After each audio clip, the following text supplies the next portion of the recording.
Hello everyone, welcome to the stream. We have just started, maybe like 30 seconds late, but welcome to the Q&A stream for the Box Assassin. Let me make sure this music isn't too loud. Hello everyone, how's it going? Can everybody hear me okay? Is it clear? Does it sound okay? Just want to make sure everything sounds alright.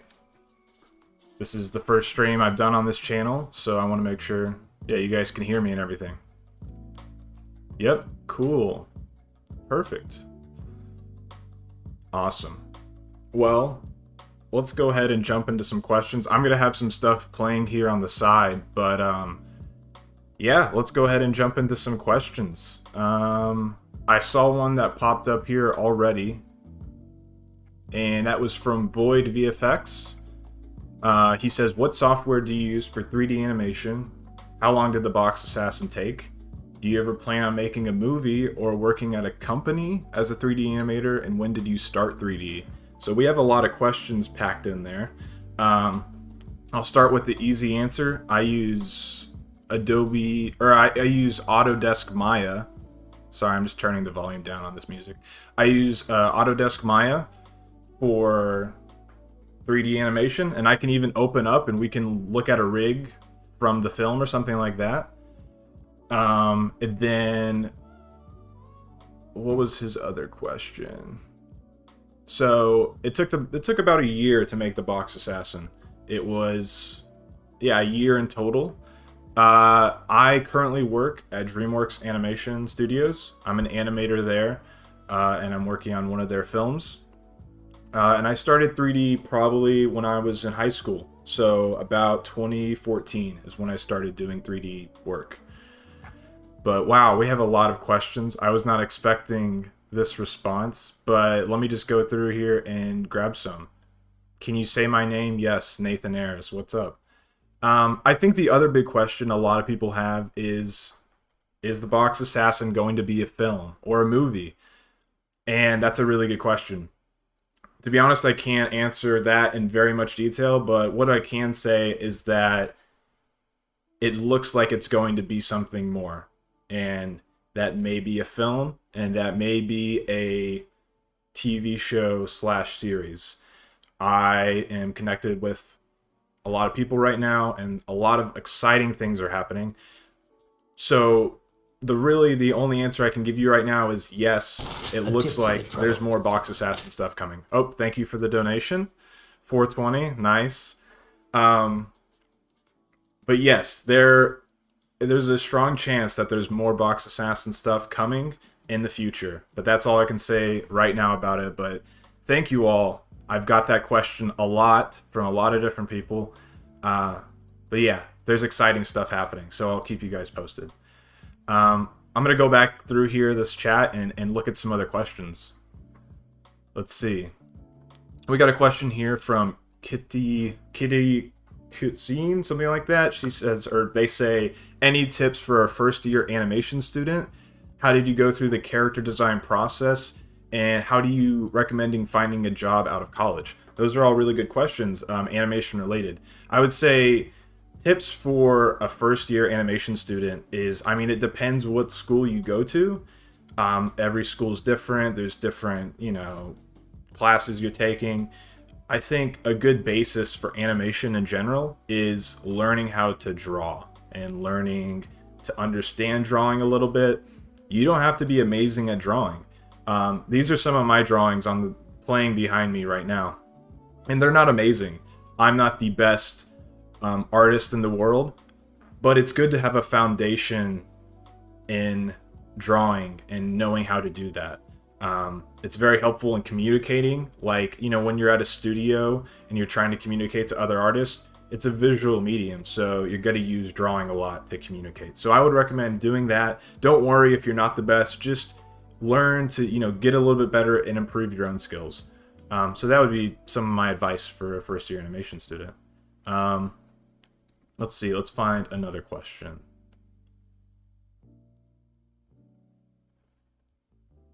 Well, let's see. Let's do...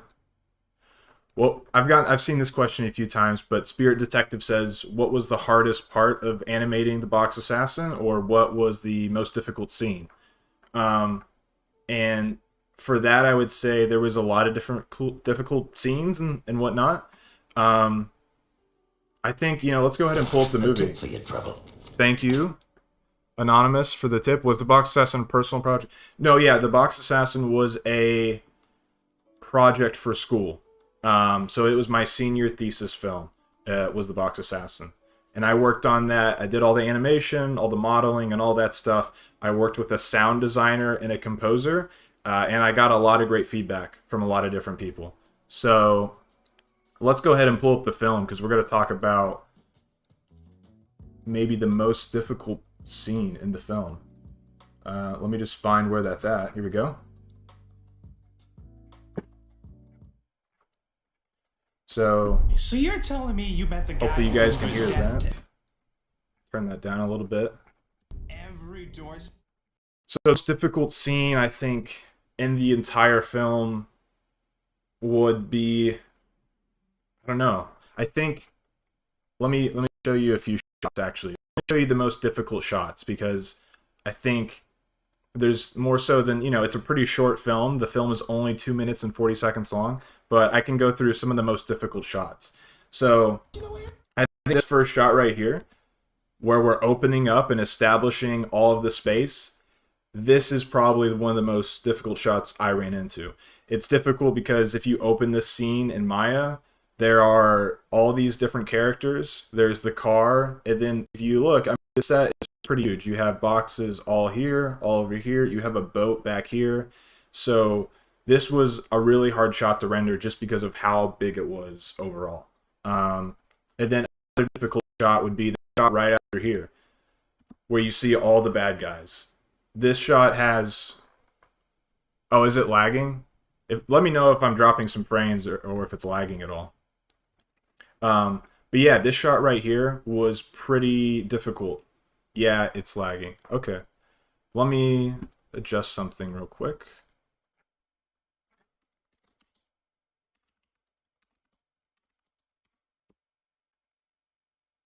Let me know if that helps at all.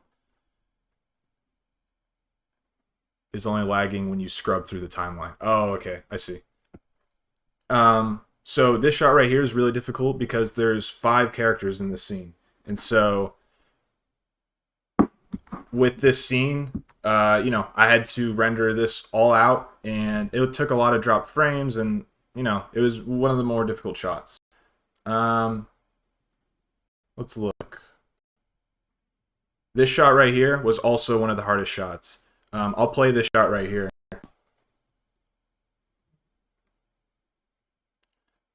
So the shot where right here and it freeze frames, it was all one take, so it freeze frames, and I had to compose this image because we're frozen on this image for a long time. And so after that, he jumps down and he lands, and so there's a big transition here, and there's a lighting transition, and there's 2 characters in the shot. So this shot was probably one of the more difficult shots, but I'll move on from here. Let's look for another question. So who voice acted the characters? The pizza boy right here. This is Jonathan Miles. He was the Craig, the pizza boy. The box assassin is a guy named Lou Lambert. He did a phenomenal job. The boss character right here, that is Aiden Rudd. And then I was actually the friend that he's talking to in the beginning, because there's the 2 people talking in the beginning of the film. That's me and Jonathan. So yeah. Let's see what other questions we got. Where did the pizza go after the assassin jumped out? Good question. I've gotten that question quite a few times. Let's go back here. A tip for your trouble. Thanks for answering my question, Colonel. And this was Major. Hey, thanks so much for the tip. Good luck on school. And yeah, just keep at it. I think, art school can be really tough. there's a lot of great people I met at art school, but I think it can also be difficult sometimes. You know, you're working and you're always comparing yourself to others, but just focus on really improving yourself and making sure that every day you're working on what's going to help me get better. And if you're interested in 3D animation, I mean, there's so much stuff online.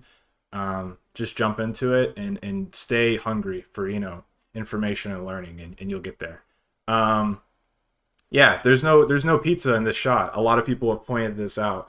Um, to be honest, you know, I really didn't see it as a huge issue. I imagined, oh, the box assassin is stuck inside this box, so like there's not going to be any pizza in there. There's no room. But someone did mention that, but I kind of didn't think about it. So to be honest, I just figured the box assassin was already in there and there wasn't any room for the pizza. But yes, as Johnny McFlounderfish pointed out, maybe the box assassin ate the pizza. That is also possible. So yeah, let's get another question. I'll go ahead and answer this again. I think maybe more people have jumped in the stream, but one of the big questions is the box assassin going to be a film or a movie? And the answer is it's most likely going to be something else, but I'm not sure what yet. But I am having a lot of great conversations and talking to a lot of great people, and there's lots of exciting things happening. And I can't share anything yet, but it's looking like there'll be more Box Assassin in the future. So that's all I can say right now, but for real, I appreciate your guys' interest and support and the film, you know, continuing to be something else. A tip for your trouble. Thank you, Dr. 67. A tip. Very nice. Let's see. This is a cool question here from Struggling Bo. And he says, are you planning on censoring the violence and such if your clip gets renewed as a film or a series? And I think that's a really good question. I think the short film strikes a really nice mid-ground as far as tone, and I think someone else has been asking like what's the film or what's the series going to be rated, and my goal is not to have it be PG. I would like for it to at least be PG-13, because I think a lot of animation stuff doesn't get, you know, to be that, you know, we're not gonna like censor that there's no guns or there's no violence. Like, we're gonna lean into a lot of the action movie fun that you see in live action films. So this animation is going to be not for kids exactly, you know. I think younger kids could be interested, but again, this isn't going to be a kids movie or a kids series at all. So I'm really excited to bring something like that into animation if it all works out. So we'll see what happens. Will there be dubbed versions? There's been dubbed versions popping up all over on social media. I saw a Spanish version of the Box Assassin today, and that was super cool. So if you're interested in dubbing it, send me an email, and you know, I'd be all for, you know, it getting out to more people all over the world. Let's see. Let's grab another question. How long have you been? Happy Fitness says, how long have you been filmmaking, and how long are you going to be with DreamWorks? I mean, I'm not sure how. I mean, yeah, I'm with DreamWorks right now, and it's going great, so I'm enjoying it. And how long have I been filmmaking? I've been filmmaking since 2011. That's when I started with my brother in Kentucky. So it's been, yeah, almost 10 years now that I've been like making films or making art or invested in that. That was like in middle school for me when I kind of took that turn. So yeah, it's been a couple of years now.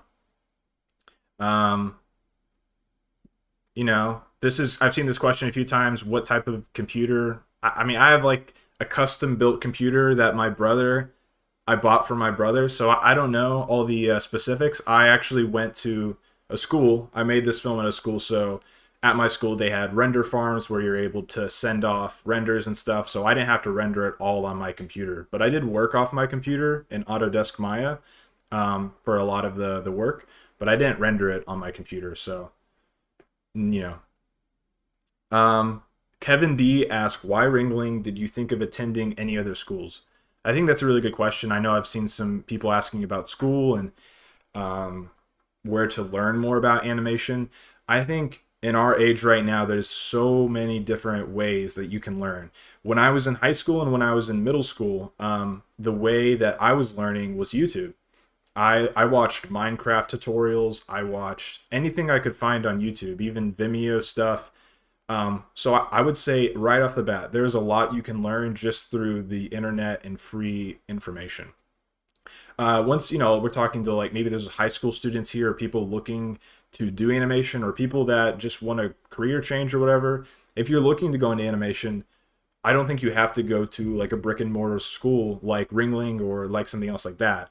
I chose that. I was coming right out of high school, and so I applied to Cal Arts. I wasn't accepted there, and I think I was leaning towards 3D animation more so. So that's why I kind of jumped to Ringling, and I liked a lot of the short films that I saw from there, and so that's kind of why I went with that school.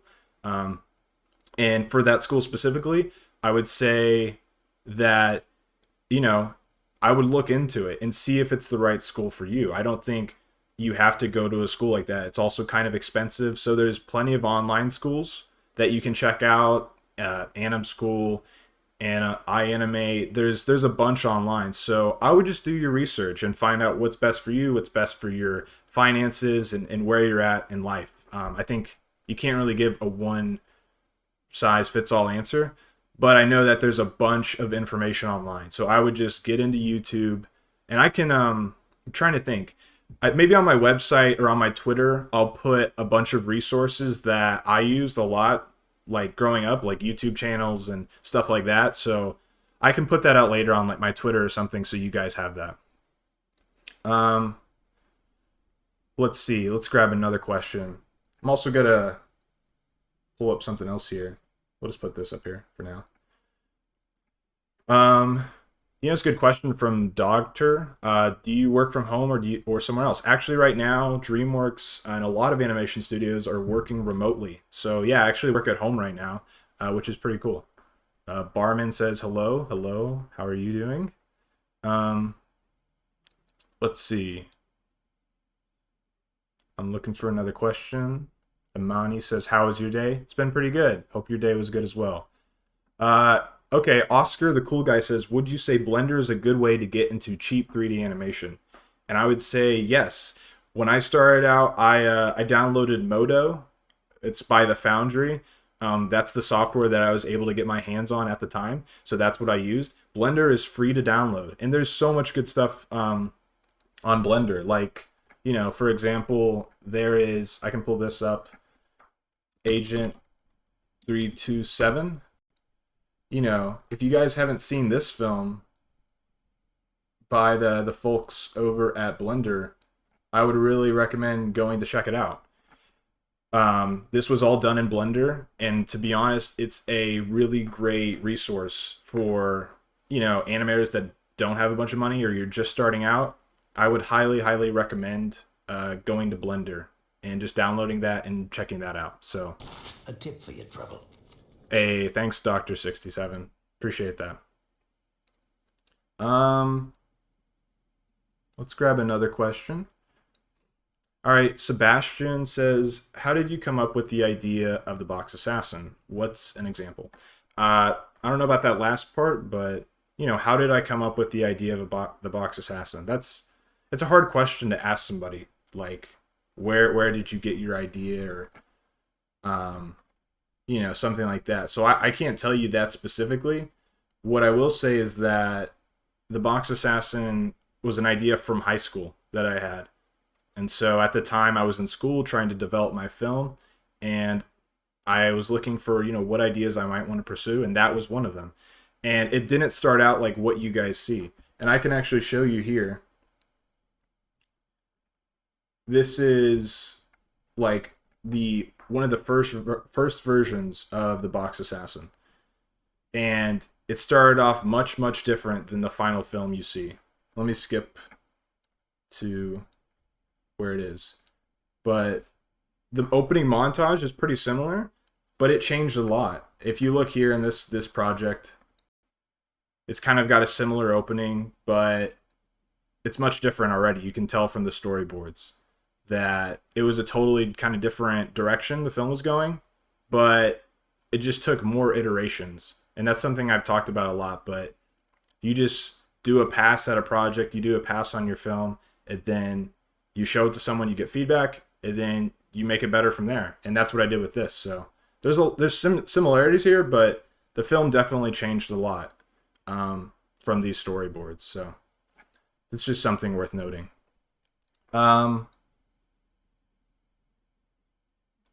another question. Did you expect, so Triton Demius asked, did you expect such a reaction from the Box Assassin? What was your reaction to the reception? It was crazy. I was not expecting anything like what happened. It really blew up in a lot of different ways online, and a lot of people enjoyed it. So I don't know. I was not expecting so much support from you all and just the internet in general. It's really surprising, but I'm super thankful for everything that's happened. So what was your 3D model, Chris? I don't know how to pronounce your last name, but Chris, what was your 3D model building process like? That's a good question. I can talk about that a little bit. So originally, like for the Box Assassin, this is some initial inspiration once it pops up. So this is kind of early drawings and, sketches that I did. And if I zoom in here, actually, these drawings right here are the drawings that really got me inspired for the Box Assassin. I was drawing in class one day, or drawing before class, actually. I was just sitting outside of my class waiting for it to start. And I was looking at my calendar, and I drew, like, on the little calendar squares, little faces. And then I kind of got the idea, and some people have said this, it's like Carl from Up, but I wasn't thinking about that directly, but I was like, oh, it'd be cool to have this Box Assassin and have his head, shaped like a box or like a square. And so from there, I started to do sketches like this. And then, here's more of the calendar sketches that kind of inspired it at first.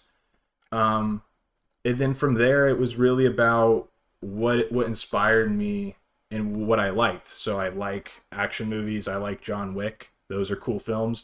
And so I brought a lot of that, into the character design. So after that, I began to do passes at ZBrush. That's another piece of software that you use in 3D animation a lot, is ZBrush. And so I use ZBrush to create this model that's loading slowly. So yeah, this was like this wasn't the first pass at the Box Assassin. There was many more passes before this, but this is closer to the final. And so once I had this, I was able to take that model and bring it into Maya and then retopo and put a rig in it so I can move it and stuff. So yeah, that's kind of the general process. It's very iterative, but yeah, I'll go ahead and open up the Box Assassin rig so you guys can take a look at that as well. And we'll look at another question. So Grayson Ducker says, as another senior animation student making a short film, do you have any tips when it comes to getting your film out there and getting exposure to studios? It's a really good question, Grayson. I think the biggest thing you can do is just ask questions to people online. For example, I reached out to like magazines and I reached out to different podcasts, and a lot of people, all you have to do is take the time to go to their website, find their email, and send them an email. So Grayson, I would encourage you to go to any animation website, any animation podcast, other animators, and just connect with them and say like, hey, I'm doing this film, and just kind of talk to them. And then the other tip I would have is just to kind of network on social media. And like, what does networking mean? I think that the big thing is just connecting with people. So go onto Instagram and kind of like make friends. Don't just try and show people your stuff and, be like, hey, check out my film and get something from them. I would, connect with them, look at their work, comment on their stuff, be like, hey, that's really cool. And just kind of start to develop a relationship with other artists. Because, at the end of the day, we're all people and we're trying to connect and we're all trying to get after certain things. But I think people really value just a personal connection and just kind of, being a friend, being friendly, and doing that before saying, hey, check out my film and promote it. That I think turns a lot of people off. So I would encourage you, yeah, just to be friendly and put yourself out there, email lots of people, be courteous, be kind, and I think that'll do a lot. Let's see. Let's find another question. 3D Animation Hub, I saw, asked a question. If I can find it back. No, there's been too many questions. Oh, here it is. How did you become an animator god during school? Okay. I'm not an animation god. There's so many people better than me, but I think something valuable for animation students to take note of if you're interested in art or animation is to get a lot of feedback from people. So when you finish your animation or you finish a drawing, like send it to someone that you feel like can give you some honest feedback. And then take those notes and really try to apply them in your next piece. And kind of that simple tip will help you improve a lot rather than doing stuff and never showing it to anyone. So I would definitely encourage art students to do all that. And let's look for another question.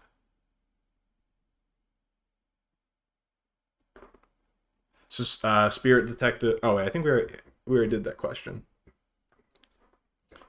So Sebastian Grant says, what's a good starter for learning how to animate? That's a really good question. A channel I would check out. Hey Jeff, thanks, appreciate the tip. A good channel I would check out is Bloop Animation. I'll put it in the chat actually. Oh wait, I have to sign in here. 1 second. Yeah, I would check out Bloop Animation. I have to sign in to put this in the chat. 1 second.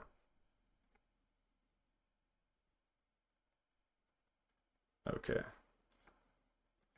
There we go.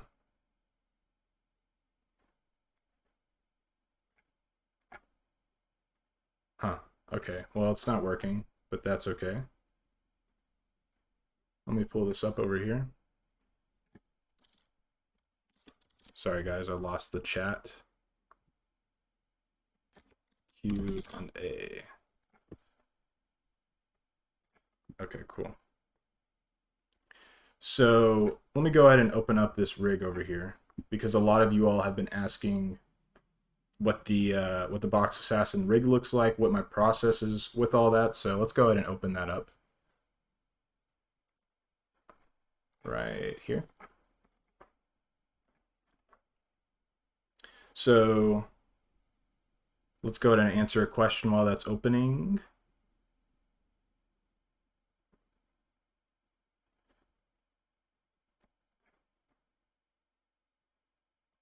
Okay, let's see. Someone asked, Madness Reality, have you ever tried to apply at Disney and Pixar or ever thought about it? I answered this question a little earlier, but I have applied there, but currently I'm working at DreamWorks Animation Studios. And so that's a really cool job. There's lots of great people there. So I'm really thankful to be working there at this moment. So that's my current day job for sure. IDK Anim 0 says, are there any good online classes I can join that are not too pricey? I would check out... A tip for your trouble. Thanks for the tip, Master Eth. I appreciate that. Oh yeah, Master Eth made a really cool video the other day on the Box Assassin. So go check out his channel. I think that's how you spell it, Master Eth. But go check that out. He makes some really cool videos. But for a good online animation school, I don't know all the pricing on all of them, but I would check out Anim Squad. I know that's one. I would check out iAnimate. I know there's a new one called Kyosil that's run by Disney animators. I would check that one out. So I know there's a bit difference on pricing, but I know all those are pretty good, so I would check some of those out. Let's grab another question.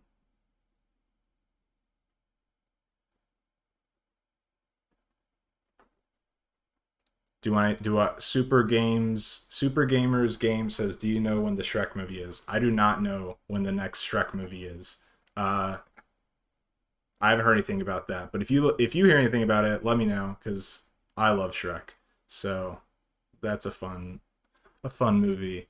Um, okay, Morphling 11 says, assuming you use paid software, where do you pay monthly, and is it really like painful and time consuming? That's a good question. So the school I went to, they provided you with software and stuff, which is the software you see on screen right now. There's also like a student version of Maya that you can use for non-commercial work. So I would encourage people to look into that. But there's also Blender and a lot of other free software out there. And then there's also a lot of student discounts. So I would look into all that stuff because that can save students and younger people a lot of money. Let's grab another one. How many years did it take? So I mean, again, the whole film took about a year to make, but the animation process specifically took about like 5 months to do, and that's from blocking it out to finally polishing it. So yeah. Pool Crack says, is Jeremy Schaefer real or is he himself an animation? I don't know. That's a good question. So Abigail Ellen says, how important is work ethic on a project like this? I think it's important. I mean, I was at school with a lot of different students and everyone worked super duper hard. So I think when you're in an environment like that where there's a lot of people working and it motivates you to really push yourself and work as hard as you possibly can. But the Box Assassin was a lot of work. But I think it was worth it, and part of it was worth it is that I was excited about the project, and I believed in it, so I didn't give up on it. So I think that helps a lot. Shim Shay says, congrats on the film, so thank you for that. They say, oh, hold up, I just lost it. There's too many questions. What are your next goals related to 3D animation? Well, right now, I'm working at DreamWorks and animating over there. So for me, that's like my main goal.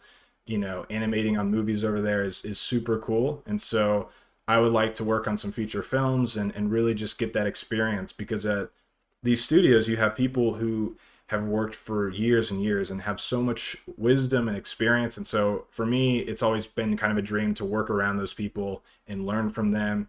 And so that's kind of something right now. Then hopefully I can make more films and more animation in the future. I'm not sure what that looks like, but that is my hope. So we'll see what happens, but I'm excited.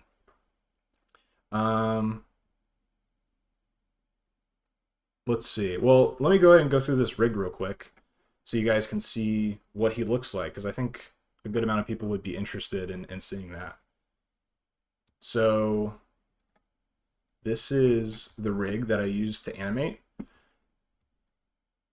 It's going pretty slow, I'm guessing because I'm streaming, but yeah, you can see here all the different controls that are used in animating. There's quite a few, but you have all kinds of stuff, to open his mouth. It's part of, lip sync, and there's just a lot of different controls that go into a character like this. So people ask why animation takes a long time. This is generally speaking why it takes so long. But yeah, that's kind of what the rig looks like. And if I turn it on gray mode over here, and then turn on the wireframe mode, you can kind of see the topology. I know some of you guys were asking about modeling and what that looks like. So you can kind of see here that I took a good amount of time to make sure that, it's modeled very cleanly, and that when it deforms and everything, all the different body parts, that it's going to deform nicely. And, our school helps with that, and we have teachers and stuff to get feedback from. So I think, I was really happy with how he came out as a character overall. But yeah, let me pull back up the stream so I can look at some more questions. Cool. So Let's see. Let's grab another question. Okay. Gucci Nutella waffle cake. That's an amazing name. But how did you get your cast? So the cast was from a lot of different places. I think kind of the main place I went to, I think, is a website called voices.com. And on there, I was able to get the boss character. I was able to get the actor for him. I was able to get the box assassin. And then actually, I found Craig, which was Jonathan Miles. I was able to find him on LinkedIn. So if you're looking for voice actors, I would recommend just trying a lot of different websites because there's a lot of voice actors out there, but there's also a lot of different platforms. So look all over. There's a bunch of people out there that are excited to, do different projects. So just, scour a bunch of different websites. Definitely. Let's grab another question.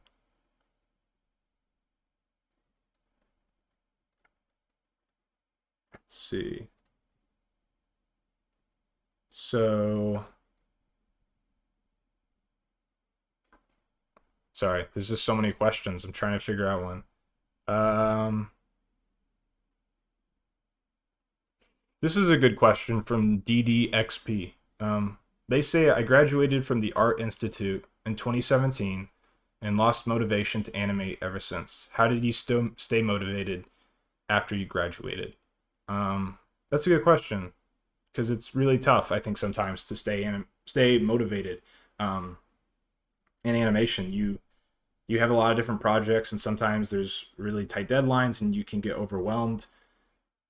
So that's a difficult position to be in. But I think something that helps me a lot is, a lot of times when you don't feel productive or you don't feel like you're working or you feel just like useless, which happens plenty of times. It happened while I was working on this film. I didn't feel like it was going to come out well. I felt like it was going to be a failure. Um, I think something that helps is not trying to keep working. I do try and push myself, but I think taking a moment to watch a movie, watch a TV show, even just hang out with people a little bit, because a lot of times I think that gives you just something to keep pushing from. Like during the Box Assassin, I know I would go to a theater and check out a movie one time, and that would give me a lot of inspiration. I'd be like, wow, like movies are awesome. Like I really, you kind of remember why you do what you do, or even sometimes you see a really cool like fight scene in a movie. I would watch a movie, I'm like, that's really cool.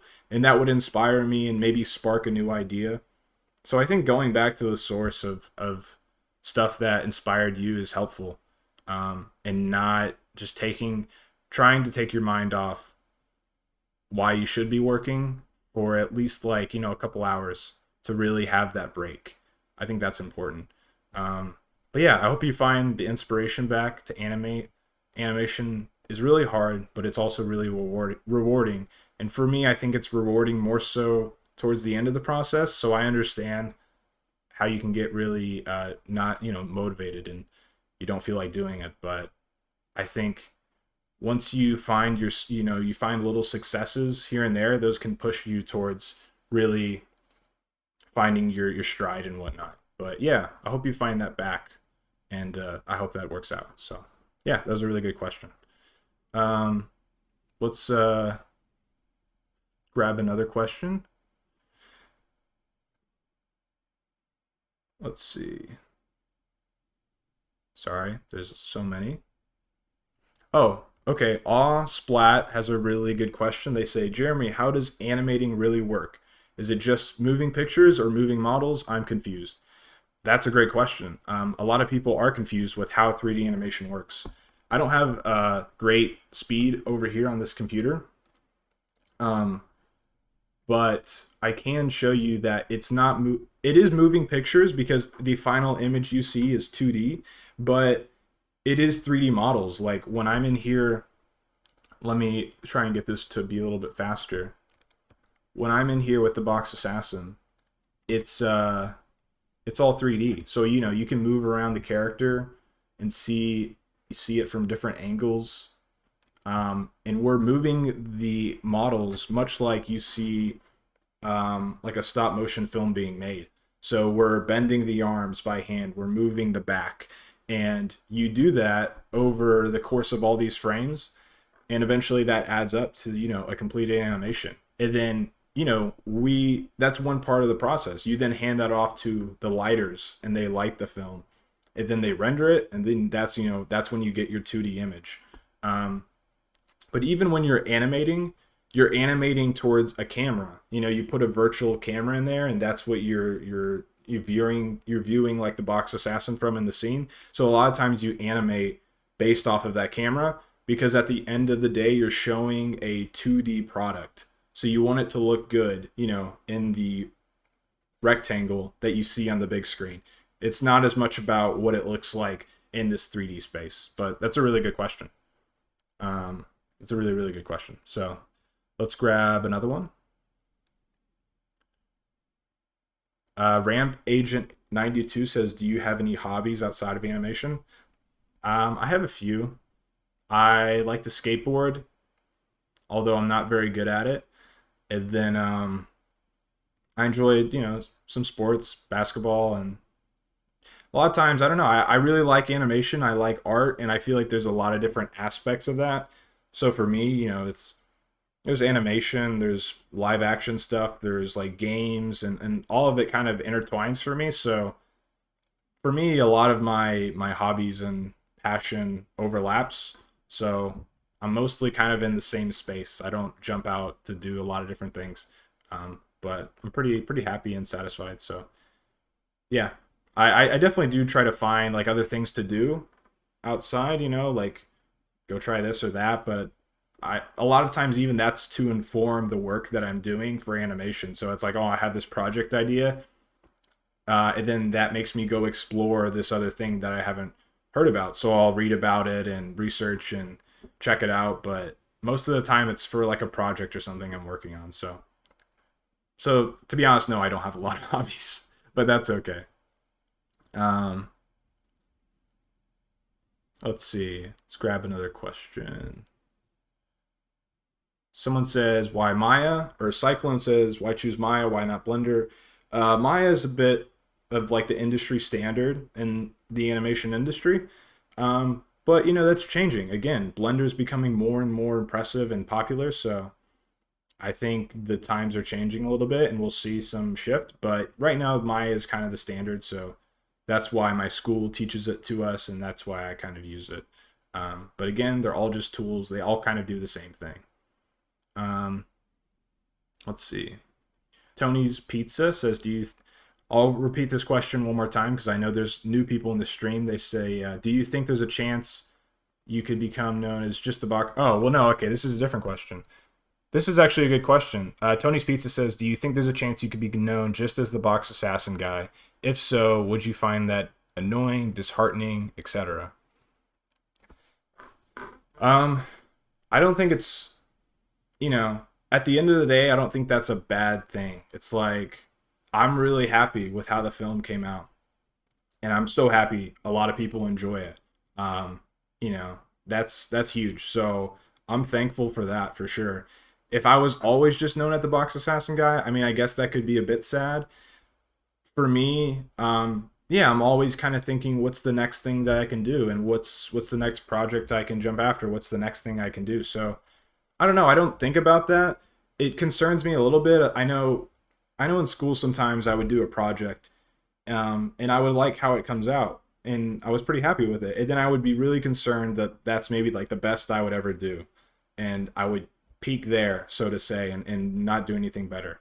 But I don't know. I feel like that's just anxiety, and that's just not worth your time thinking about. I think your best bet is just start working on new stuff, start working on other stuff.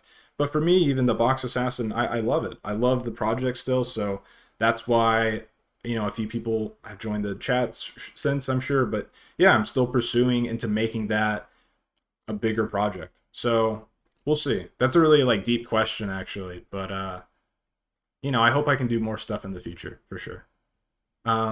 Cyclone says, do you do this for fun or is it your job? Both. It is both. I enjoy it and it is my job. Sometimes it really annoys me, but most of the time it's a lot of fun. Let's grab another question.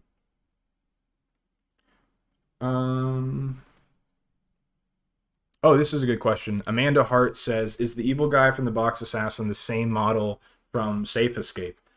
And you have a very good eye, Amanda, because you are 100% correct. And let me pull this up so you guys can see. Hopefully the stream doesn't lag. But yes, if you've seen this project, it's on my channel. But this is called Safe Escape. And this was an animation I did during school. And yeah, so basically what happened was I did this in my junior year of school. And what I did is we pitched ideas for our senior film. And eventually I ended up on the Box Assassin. And it got kind of big. So I needed this third character, the boss character. And I had this model from this project. So I modified him to be the boss in the Box Assassin film. So let's maybe find like a close-up. So actually, and also they are the henchmen. So if you'll notice, they wear, like, if you see this vest right here, and then if we open the film, where is it? Right here. Yeah, they're the same character. Yeah, look, it's the same exact vest. So I did reuse that character that I created this year. So it was still my work, I just reused it. But for the boss, I changed his haircut. So I took off this top part, took off the band-aid. I even like adjusted his nose. I did like tweak it. And then I gave him a new costume, which was the suit. But yeah, a lot of people have noticed that. So good eye, Amanda. Yes, I did reuse it. Let's grab another question. Let's see.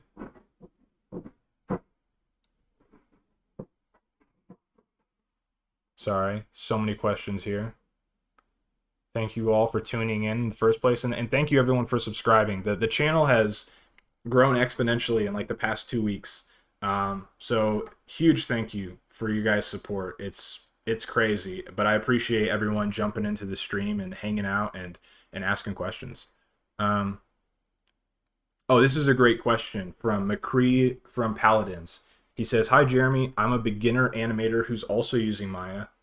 Of the following, do you use tons of keyframes, prefer to utilize the graph editor, or find it best to use both in different areas of scenes?" That's a really good question. So I mostly use the graph editor in Maya, and I don't have Maya pulled up anymore, but I find the graph editor to give me like a visual representation of the motion that's happening in my scene. And I remember when I first started using Maya, the graph editor was very overwhelming because you select all of the controls on your character and you have keyframes, all over the place. For me, what really helped was learning to animate the character and start really simple. So you start with maybe just one control, which is like the body, and moving that around. And then you start with maybe like the spine and like the head. So then in the graph editor, you can really tweak and see how those parts are moving, and you cannot get overwhelmed too quickly. So my recommendation would be try and keep the controls that you use really simple and try to stay organized in the graph editor. That'll help you a lot, I think, in Maya. So cool. Yeah. Let's grab another question.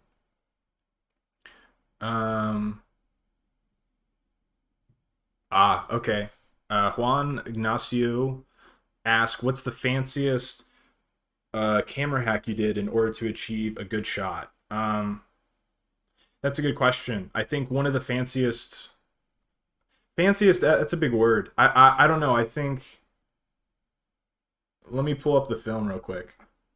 I think a really good camera hack was actually this one right here, the glove box, or the matchbox. And I'm actually making a video about this right now. So this shot right here with the matchbox, basically there's a character holding the matchbox, and then his head is like translated way back, and it's like a point of view from his eyes. And so that's a pretty cool one. It's really simple, but it worked really effectively for this shot. Um, so I was pretty happy with how that one turned out. Any other good camera hacks? No, not that shot really. I'm trying to think. I think I think one of the biggest ones, which I've talked about before, is the shot coming up right here. So after we cut back inside the car and the camera goes around, there's no door on that side of the car. Um, and so I was pretty happy with how that came out because it felt realistic and grounded still, but it was a really cool camera move, I thought. So yeah, I was pretty happy with it. But yeah, I think like, in this shot, it's worth noting that um, here, Craig in the foreground, he's elevated like off the ground. He's like, if he was actually sitting on the ground, his head would be like right here. But I cheated him to get him to feel right in the foreground. And actually, the car back here is also floating like 3 feet off the ground. So the thing is, though, you don't see the tires in this shot where he goes back. So since you don't see the tires and you don't see the ground right here, uh, yeah, I can get away with cheating where the car is at in the composition. So I think it's just looking for like little opportunities like that. Those can help a lot. Let's grab another question. Let's see.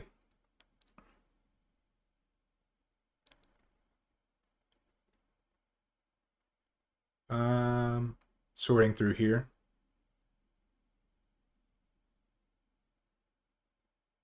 The blender, this is kind of continuing what we talked about, but they ask, are there any good tips on good camera movement?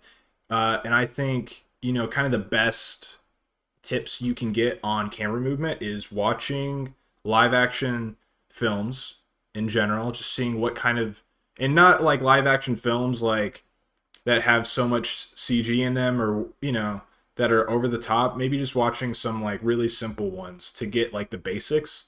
Um, but also, I would recommend using like your phone, and like iPhones and stuff have really good cameras nowadays. And so, go out and kind of like think about your shots. Like even for the film, when I was thinking about the different shots for the car, I went out to my car and I took like pictures and videos of like what angles I wanted to film at. And for me, that's helpful because I can play around really quickly and get different ideas. So I think, yeah, like kind of getting a camera in your hands and going around and filming stuff that helps you to think about different angles, like different perspectives. That can really inform you because when you're just in the computer, you don't really have anything to base it off of. So yeah, I would recommend trying to do some of that, do some of that stuff.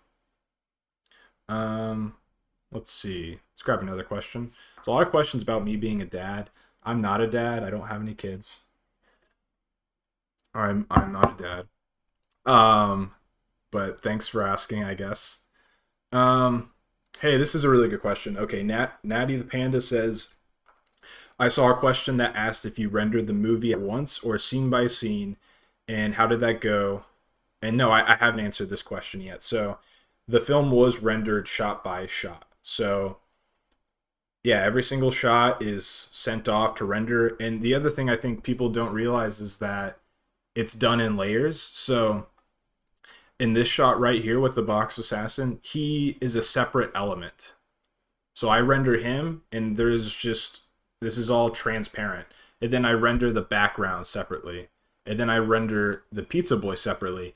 And then I take that into something like Nuke or even After Effects, and you composite all the different layers over top of one another. Um, I don't know if I have an example of that. I don't think I do, but yeah, that's kind of how it works in general. Is you do it layer by layer, and that's so you have more control over individual layers and whatnot. So yeah, that's a really good question. But it is rendered shot by shot, not like the whole thing at once. Um, let's see. Salty Martinez Jr. says, "How do you make good 3D models?" Um, there's a lot of good resources out there to teach like 3D modeling. Again, I would look up YouTube videos, how to model 3D. I think the big thing is making sure your topology is correct. And that's basically the like vertices and faces and edges, because when you put joints in there and you start moving the character around, it's really all based off of if you have good topology. So make sure that your topology is like clean, and there's a lot of different charts. Like if you look up, we'll look this up real quick, topology examples 3D. There we go. So if you look this up, it's really helpful because you can see like on the face, maybe this one, like you want to have loops going around like the mouth and the eyes. That way they deform properly when you know, try to move them around and stuff. This is also like a good example, but you can see it's really clean. It's all following like a nice, you know, same kind of pattern. So I would look up 3D topology examples and kind of follow some of that stuff online, and that can help. If you're talking about how to make your stuff like more appealing, I would just look at 3D models from movies, you know, and just kind of have it based off of that. Another good thing is like animation maquettes. If you look at those, there's a lot of good animated maquettes. I mean, like look at this one from Genie, like that's amazing. Studying those can be very helpful. This one's from The Incredibles. It's a really cool one. So, you know, looking at stuff like that is super helpful because you can kind of get a sense of the volumes and how they work together. So, yeah, I would check out that as well. Cool. Let's grab another question.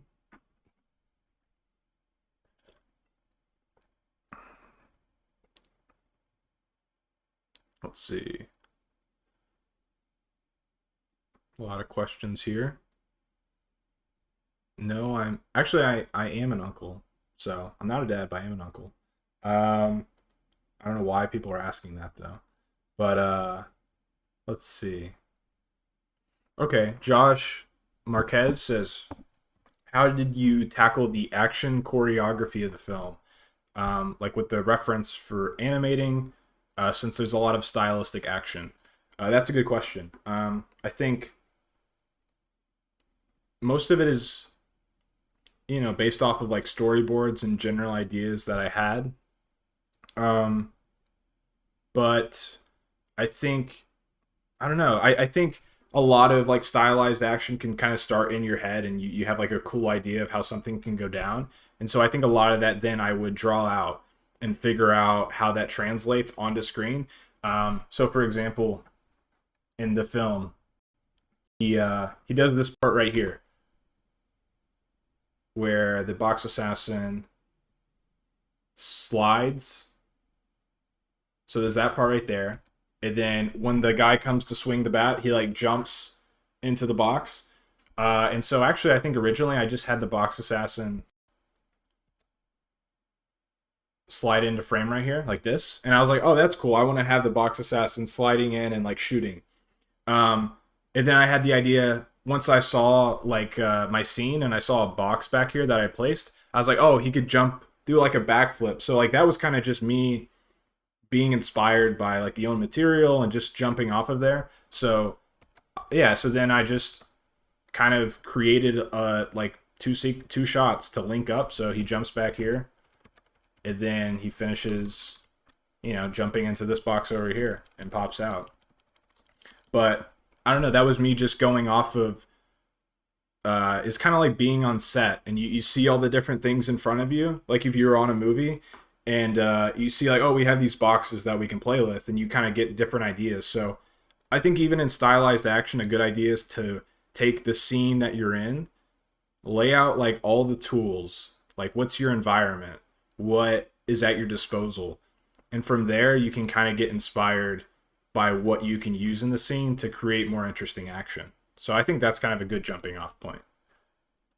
So let's grab another question. Let's see.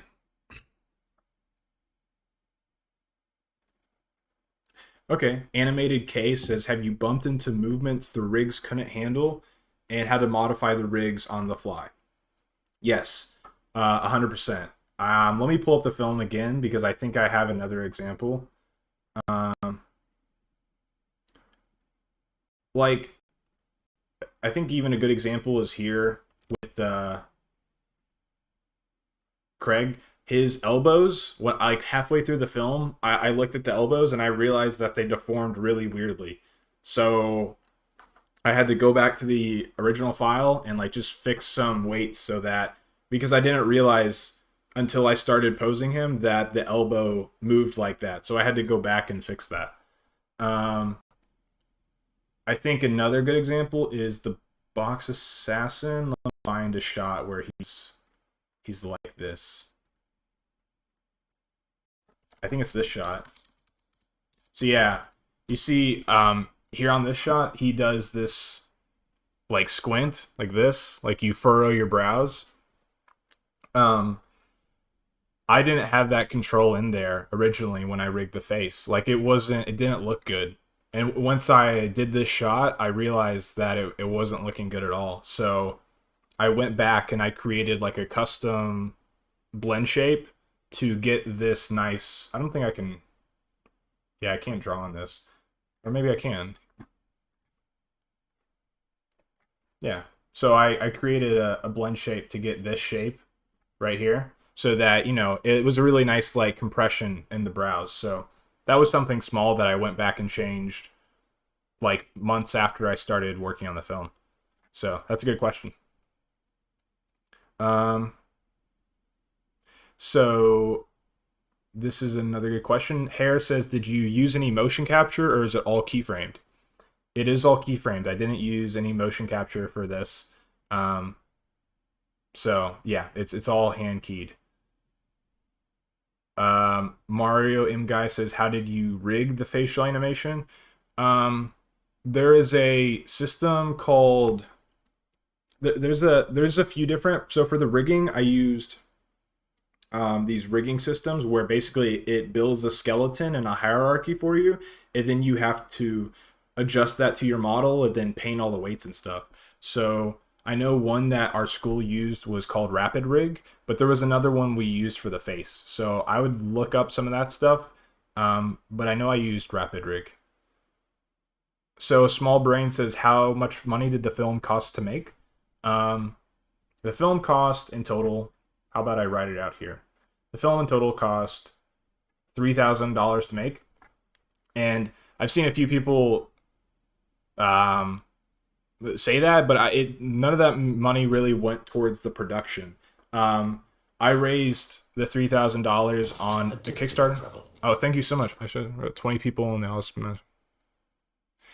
Thank you. I appreciate you showing it to so many people. And yeah, that's awesome. You're learning Blender, Silvers. So keep that up. I think when you're starting out in 3D, there's so much fun stuff. So just have fun. And yeah, good luck.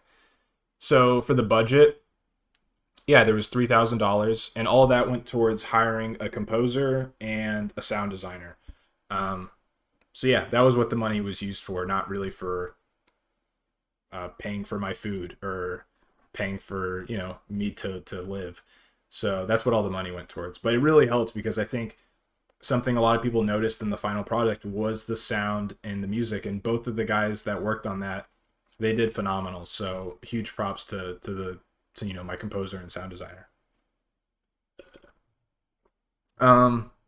Vincent Holden says, how did you decide on the music?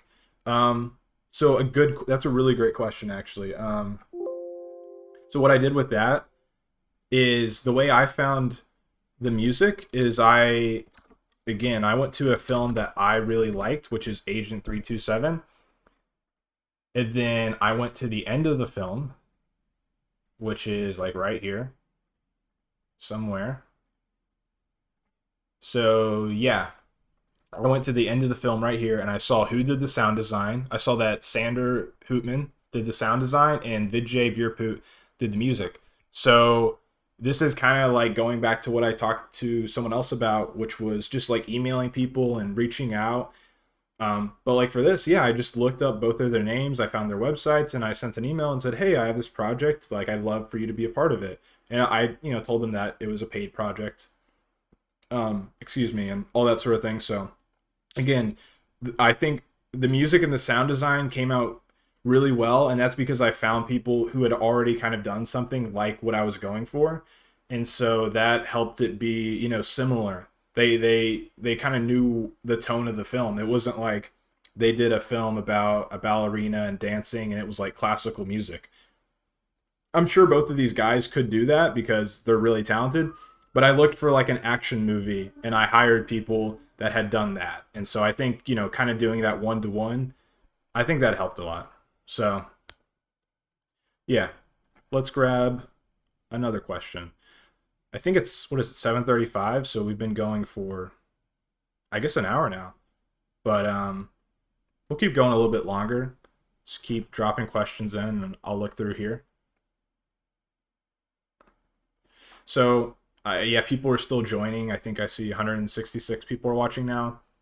I'll say this one more time, but there is a chance that it becomes an actual movie or series. That's in the works, so I will keep you guys posted on all of that. Um, let's see. Caden Wade says, "Did you have any other ideas beside the Box Assassin, and how did you choose this idea?" That's a really good question as well. So I pitched a few different ideas when I was trying to do my film. I ended up on the Box Assassin because it's the one that I felt most passionate about, and I saw the most potential in at that time. But even starting out the Box Assassin, I didn't see a lot of potential in it. It was only through developing it and kind of getting into the world and trying to flesh out the characters. So I think that's a testament to, if you have like a neat idea, which I thought the Box Assassin was kind of just a neat idea, and maybe that's all it was. But once I started to develop it more, it started to take shape. And also I shared it with other people and got feedback, because sometimes when you have an idea, if you guys are artists or writers or you're in animation, sometimes when you do something, you don't want to share with people because you're afraid they're going to judge you or something like that. Um, and it was the same case for me. But in this case, at school, you kind of have to share it. But once I shared it, I had friends and teachers that gave me, they bounced other ideas off of me, and they would say something and I'd be like, oh, it'd spark another idea in my head. So, I think it's just about being open with your work and seeing what comes of it, because you never know, what can spark an idea or where the inspiration can come from. Um, let's see. Grabbing another question. Jim Bob said, "How did you learn to animate?" I mean,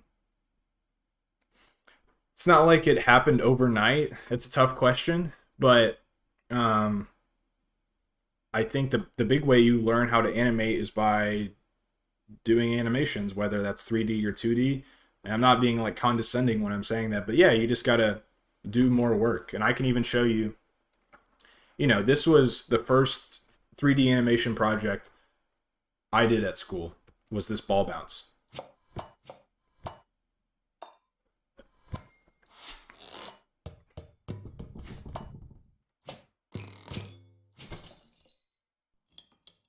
So yeah, that was where I started out at with bouncing ball animation. Um, and so from there, I did another animation assignment and I did another animation assignment, and it just got better and better. And also, again, like I talked about earlier in the stream, is I showed my work to people that are a lot better than me. And I took their notes and I tried to really take them to heart and apply them, even when they were difficult. Because sometimes you do something and you show it to someone and they're kind of like, none of that's working. And then you kind of have to start over. But again, it's through that process that you really learn a lot of the rules and all that. Some other resources is looking for like the animator survival kit. I have it right over there. I'll go grab it real quick actually.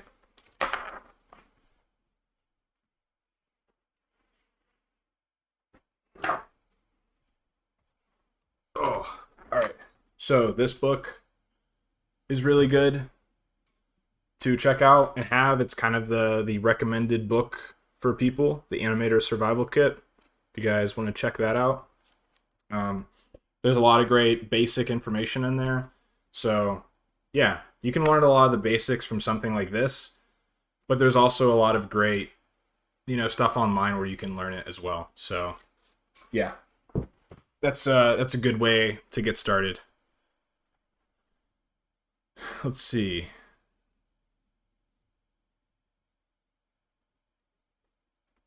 Oh, this is a good question too. I think Animated K asked it quite, but it's another good question, so I'll ask it, or I'll answer it. They said anything you left out or a polish you didn't do because of deadlines and time schedule. And the answer is yes. There's plenty of stuff that I didn't get to because I ran out of time. It was a limited, I had limited time for the project, so I could only do so much. But I can probably show you something that I ran out of time to do. I don't know. Let me open the film. Let's see. Actually, a good example is the pizza. Like, if I had more time, I probably would have added a pizza in the box, but I ran out of time. I was on such a tight deadline to finish this at school that there was a million other things on my mind before adding a pizza into this box that felt more important to me.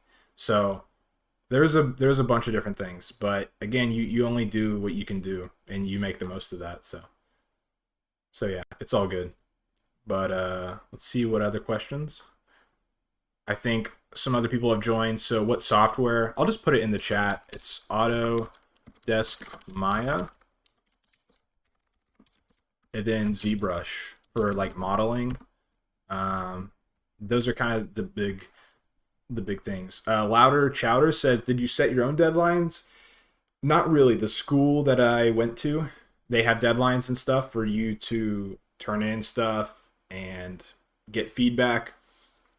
But at the same time, I always was trying to set deadlines for myself on a more minuscule scale. So, excuse me, the school may have a deadline like, hey, in 2 weeks you have to do this. But I would also have smaller deadlines for myself of like, I'm gonna finish this shot by tomorrow, and I'm gonna try to finish this lighting this shot by tonight, and different deadlines like that, and those kept me on track throughout the whole process. So it's good to have big deadlines and smaller deadlines. Otherwise, it's really hard to get stuff done. So let's see.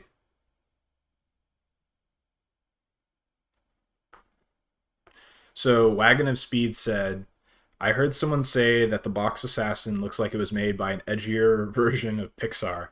Do you take that as a compliment or an insult? I take it as a compliment, because that's not necessarily what I set out to do, is like be edgy Pixar. Pixar makes great stuff. So I'm instantly flattered because Pixar is full of phenomenal artists, and to even be closely related to that, I take that as a compliment. Trying to be edgier, a little bit. I think for me, I'm trying to do things that I like. I like action movies. I like stuff that's a bit more mature or adult. It's not just for kids. So, I'm kind of combining things that I like. I like Pixar. I like The Incredibles. I like stuff like that.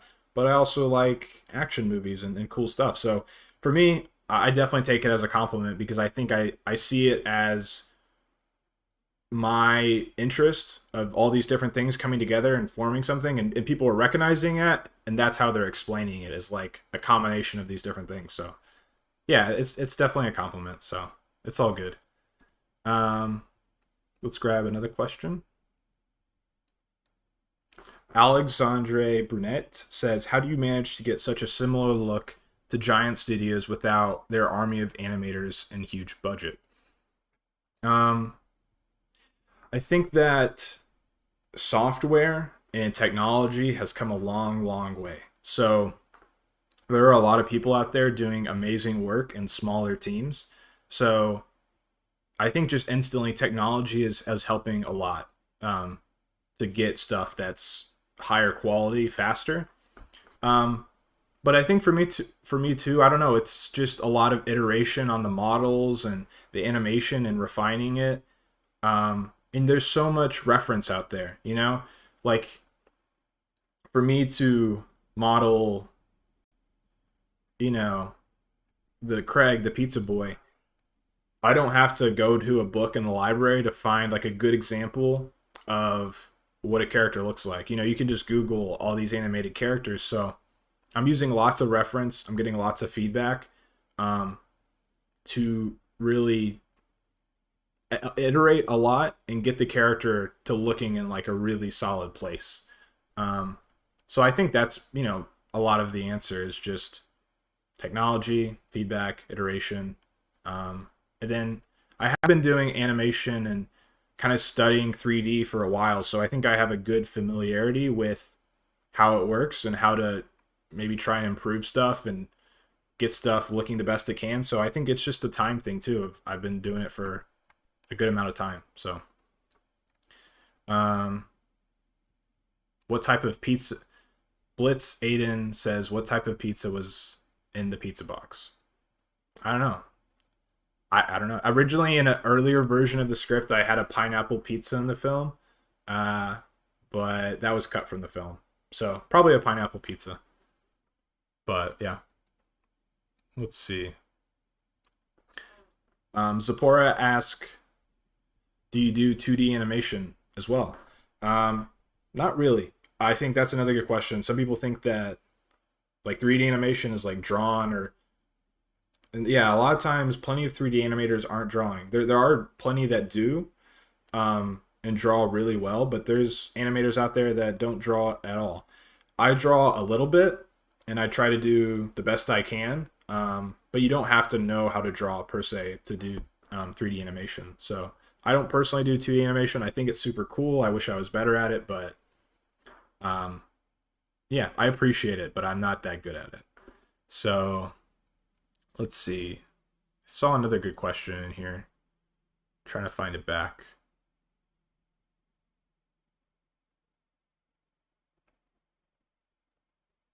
Someone said, "How did you?" Where is it? Shado175 said, "How did you gain a following for your Kickstarter?" That's another good question. A lot of that I think was amazing friends and family supporting me and investing in me, but there was some people that found out through the Kickstarter um, through other means. So I'm not sure. I don't remember exactly what I did, but I think I collected some stills and different like things to kind of show off what the project was and just posted those to social media and tried to get the word out there that way, but there wasn't anything too specific I did to really appeal to a bunch of people. And again, I think a lot of it was really amazing friends and family supporting me in my film, so huge thank you to them. But okay, Terrence Milton asked, "What is your brother doing now? Is he in any type of filmmaking?" He is. He still does a lot of stuff with film and cameras, and we went on a little different paths. If I went more towards animation, but he still makes um, videos and stuff like that, and super good at it. And he's like one of the main people I send my work to get feedback, and I trust that he's going to be honest and give me his honest opinions. So we both still do filmmaking in kind of one way or another, and even work together in a way because I'm always getting feedback from him and stuff. So let's see. Okay, Blitz Aiden. I think we already answered one question from him, but he says, "How did you make the particles and how did you do the small details in the background?" For the particles, the snow, it's actually all stock footage. I think I can actually find it real quick here. Where is it?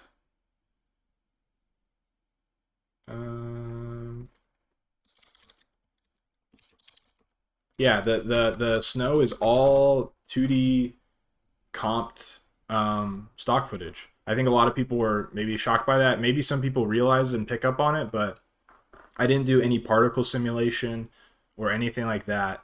It's just stock footage. And what I did is I took it into Nuke and I keyframed it so that it kind of moved with the camera. But there's no 3D particles or anything like that. So yeah, that's a good question. Let's see. Okay, this is a pretty good question from AKA Rick Sanchez. They say for future projects, suppressors slash silences are made to hide muzzle flashes. So don't add it. It's more work to make it look less realistic. That is a really good point. I have muzzle flashes in the film, and to be honest, it's a very stylistic choice, and I know it's not realistic. Like for example here, and I knew like in this part of the film, I wanted to have a muzzle flash and like white out the screen, but like in reality, you want to have a muzzle flash like that. Like that's not going to happen. But again, I did it stylistically because I felt like it would give more impact. And so in the future, I would probably still have a little bit of a muzzle flash, to be honest, because I like the effect that it gives over the realism. Again, is this a realistic film? I mean, look at this image right here. It's I mean, so I think it's about finding the balance of style and realism for me. And like a lot of people have even pointed out that aspect. So yeah, I get that it's not realistic, but again, for me, like this final shot, it adds a lot of impact to the moment. So I just kind of cheated it for that moment. Let's see. Trying to find another question.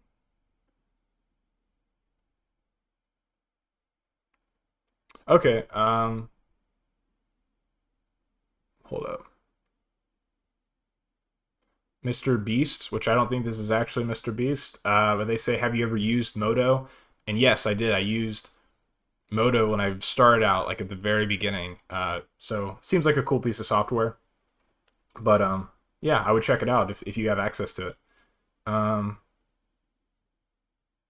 So let's see. Just looking for more questions.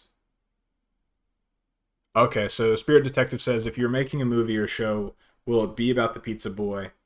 Um, Again, I can't really discuss a bunch of that, but I really, me personally, I do like this character, and I think he's fun, and I think a lot of people like kind of this relationship that you get to see kind of just starting. I mean, you don't really see much of a relationship, but you can see the potential in it. So I think there's a lot of fun there to have. So I personally am interested in looking in more to that. So yeah, that's a good question.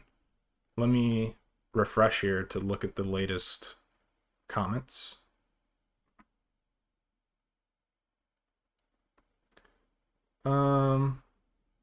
So Player Man says, what does the rough draft of the project look like? And I can actually show that to you guys. I have that ready.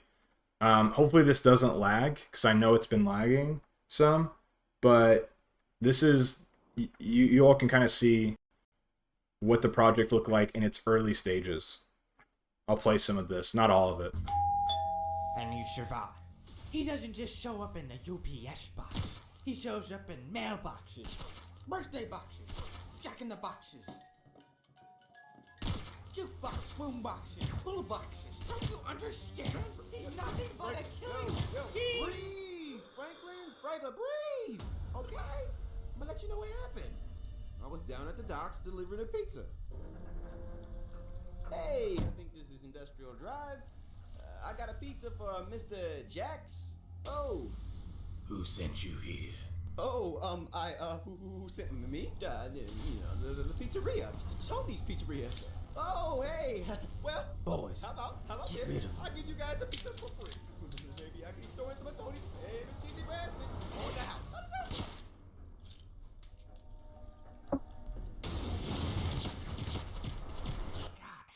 So yeah, I just wanted to play some of that so you guys can see how rough it actually looks when it's going through the process. Like it's not pretty, you know, right now. Like look at this, the animation is different, the lighting's not there.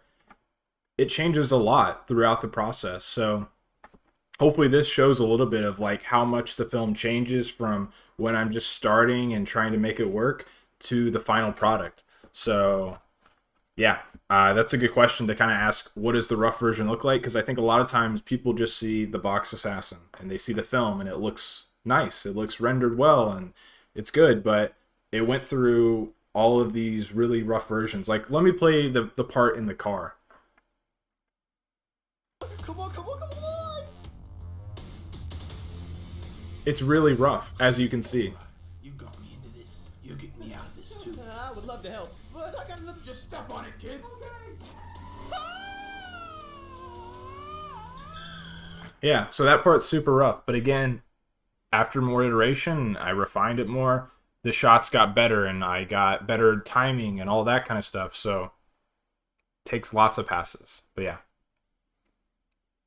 Waifu Body Pillow, amazing name. They said, how much fun did you have making it? I had a lot of fun making this film, to be honest, because I've talked about this before, but something that inspired me a lot was like Killer Bean. And for me, Killer Bean was cool because it's just action-packed, it's fun, and I've always liked stuff that's just kind of maybe not as meaningful, but it's super fun to watch. And for me, this project was really that. It was a fun project that just had, you know, imaginative and fun things you can do in it, and it's action-packed. So yes, Killer Bean is getting a shout out. Go watch Killer Bean. But yeah, I loved working on the project, and I still, you know, again, I still enjoy doing more stuff on it. So great question. Let's see. Salty Martinez says, how did you get the blur in the foreground and also motion blur to look good? I mean, for the motion blur, I didn't do anything crazy. That was rendered out of Maya, mostly. For the blur, like in the background and foreground, a lot of that is because, again, I rendered the elements separately. Or you do what's called a Z pass or a Z depth pass in Maya and Arnold.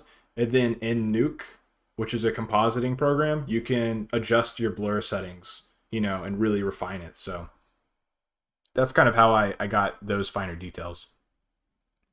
Let's grab another question.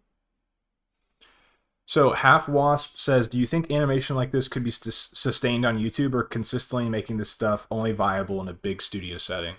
That's a good question, because yeah, the answer right now with like technology, and I mean, I think hand-keyed animation, it'll always be tough. I know there's people that do 2D animation stuff, and there's even some 3D animation out there, but animation takes a long time. It really does. So I think there's a lot of like funny and kind of cartoony and comic stuff that's done in the animation community on YouTube, and you're kind of able to maybe pump that out a little bit faster because you forgive the lower quality, and it kind of adds to the comedy and the fun of it. And a lot of time it's still like nice drawings, but it's simple. But like bigger movies, even 3D animation in general, it's really tough to it's really tough to like pump out consistent content. So like on my channel, you know, I plan on doing a lot of breakdowns for the film because, again, this film took about a year to make in total. And in that year, it took a lot of hours. It's not like working on it for a year and like going to your desk for 6 to 8 hours and working away. It's like staying up very late and a lot of stress. So it's really not it's not really viable on like a platform like YouTube. It's very difficult to do, and I applaud people that are able to do it. But a lot of stuff on my channel is going to be like educational content, explaining how I did things, hopefully, yeah, giving you guys like behind the scenes information about that process, because I can provide that content faster, but I'm not able to make another Box Assassin movie quickly. So that's kind of, you know, my general thoughts on that. But yeah. hold up, a lot more questions just popped in. Dan's Fams says, how did you create the lighting? The film was rendered in Arnold. So yeah, I used Arnold to render it, and there's Arnold lights in Maya.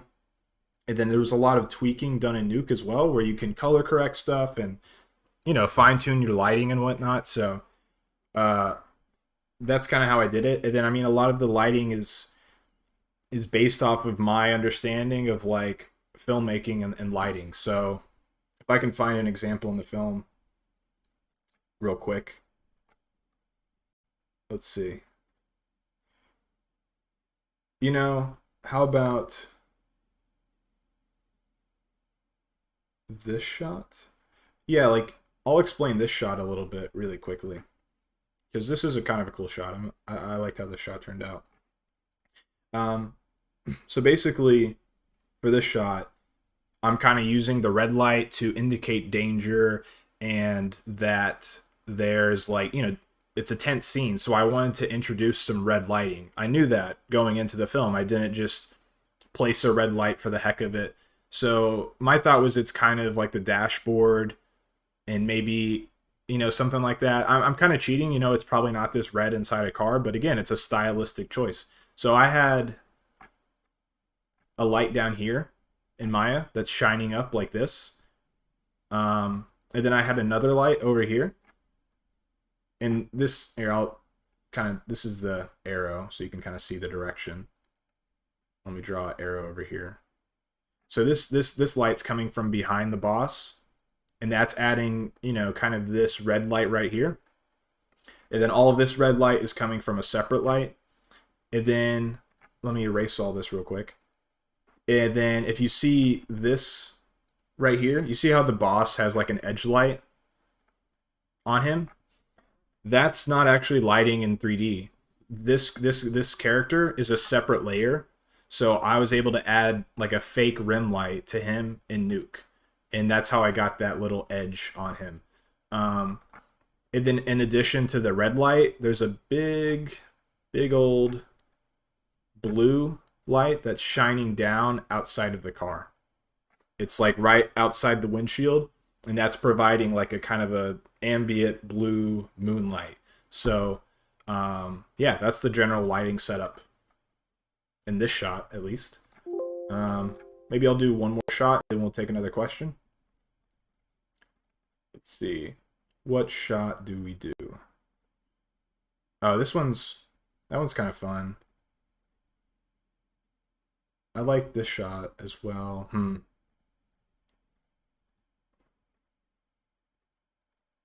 Sorry, I'm just trying to find a good shot to break down the lighting. You know, I'll do this shot at the end.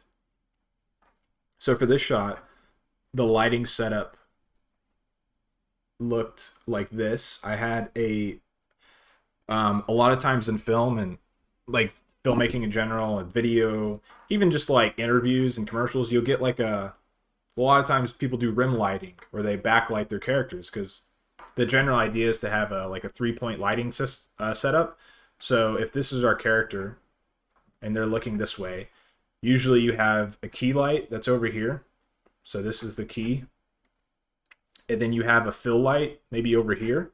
And this kind of fills in some of the shadows on our character over here that the key light is casting, or, you know, just kind of makes it a little more even. And then a lot of times you'll have a light in the back, and that's the fill light or the rim light. So I use the exact same thinking for this shot. So I have a rim light that's kind of going behind him. You know, it's right behind him right here. And so that's what's providing this nice edge light on his hair and on his beard. That's coming from our rim light. I have a light pole up here. You know, it's like one of those street lamps kind of thing. And so I have a light up there to simulate that. And I have a fog system turned on in Maya. And it's providing this kind of nice haze that we're getting back here. And then what I did is, I cheated this because it looks visually better. If you have a light back there behind him, then it's gonna be all dark on his face. But you know, in the scene, I'm imagining that there's another street light, you know, in front of him. So I have a light shining in front of him, right on this side of his face, so that, you know, kind of this side of his face is getting lit. And then I also had a small fill light on this side. Actually, you know what I had is I had a in Maya, I created a plane, and it was just a white plane. By plane I mean like, you know, like this, just like a card. And I put that below the box assassin. So what happens is that light, because I'm using Arnold, which is like a realistic lighting system, the light from my key bounces off the plane and it lights up this side of his face so that it's not in total shadow. So again, I'm using like real filmmaking techniques like they use in live action to light my scenes in CG. So I'll stop talking about lighting, but yeah, that was a great question. Let's see.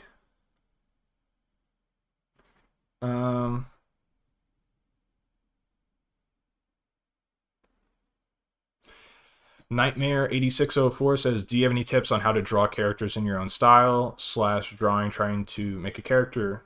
By the way, love the work. Keep it up. Thank you. I would say for style, it's tough. It's like, I don't know that I even have like a personal style, but I think personal style is one of those things that you don't force as much, and it really just comes from things that inspire you. So again, I wouldn't try and force it. I would keep enjoying the things that you like, and look out there for new things that you don't know about. You know, is there a new art style? Is there different artists out there that you don't know about? And a lot of times I think that just inspires your work, you know. So many times I was like working on the box assassin, trying to make all the characters work, and I would come across a piece of artwork and it'd be super cool, and I'd be like, wow, I'm gonna take like the idea of that body shape, or you know, I'll be inspired by how they did like a shape in the eyes, and I'll try to kind of see if I can fit that into my work. So it's not stealing, because you're not taking the whole character design. You're looking for inspiration. Like a lot of people in animation and drawing are inspired by someone like what's his name? I can't believe I'm forgetting.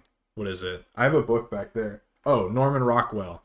A lot of people are inspired by Norman Rockwell and how he has, like, you know, defined characters and how he draws his characters. Again, it's like just being inspired from different things and implementing that into your own work.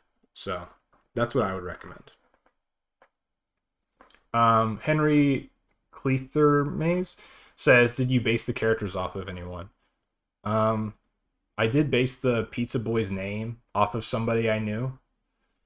But not the characters specifically. Like, I think there was inspirations from different movies and different things, but there was no like specific person that the characters were based off of. But maybe elements of different people that kind of combined into one thing. Like, let me show you this.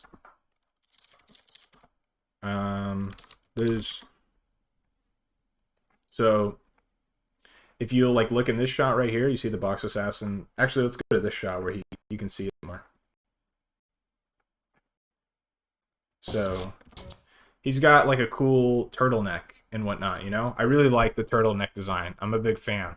And I discovered that through looking at John Wick and seeing this outfit right here where he has this turtleneck, and also James Bond turtleneck. I was really inspired by this this design right here.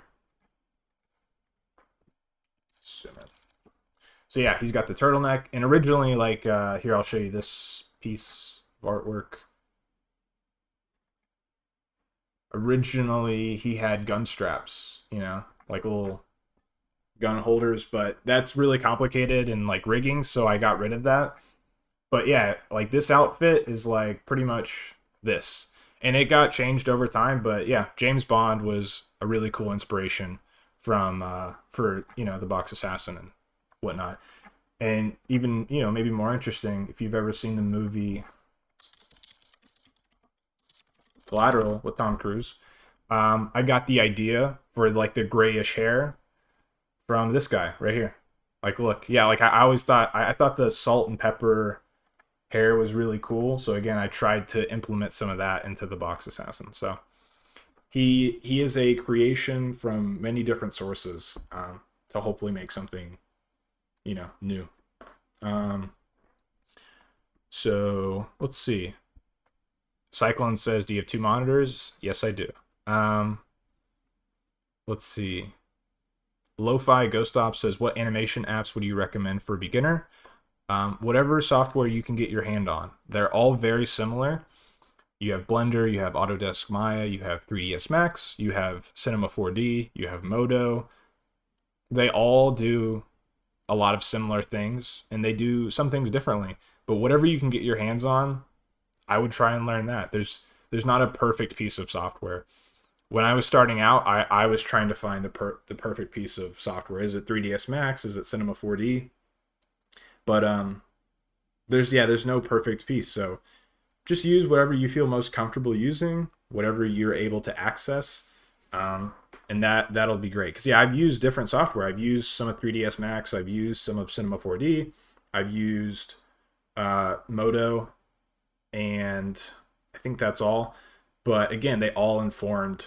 When I went into Maya, I was more familiar with like how 3D worked because I used Modo when I was in high school. So again, just use whatever you can find, and it'll help a lot. Let's grab another question.